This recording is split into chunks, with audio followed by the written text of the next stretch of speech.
Nhai Tytie mwanangu, uri kuendepiko nerwetu rwakapfeka nekuri kupisa kudai?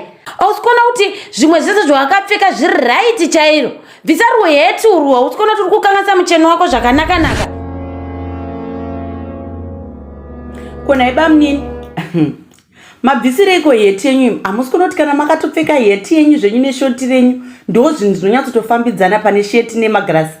Bvisai sheti nemagirazi. Ndo zvinoti mukada kutozvicherechedza ndo zviri kutokangasa mucheno yese.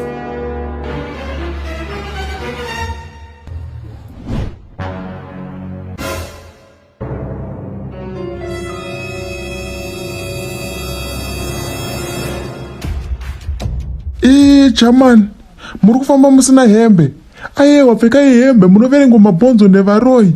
Munoverengwa mabhonzo nevaroi, pfekai hembe.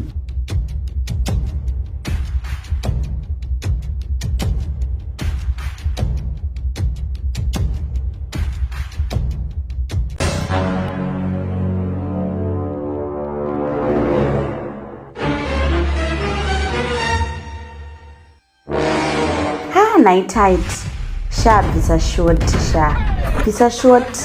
because short iri kai ndori kutokumakisa because ndori kutukisa nevanhu.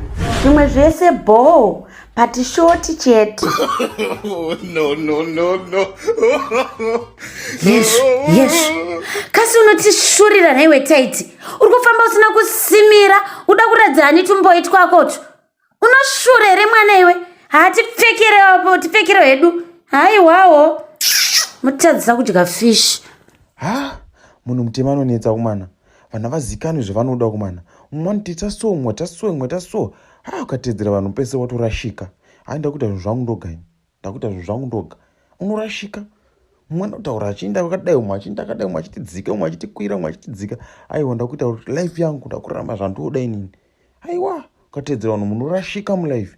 Unorashika upenyu, kurashika kuenda musango chaimo. Aiwa, ndakuita twangu style yangu. Titedzere vanhu. Nonsense dzavanhu, handiteedzere vanhu nezvinhu. Rarama life yangu inini. Ndakurarama life yangu inini. Fuck off man.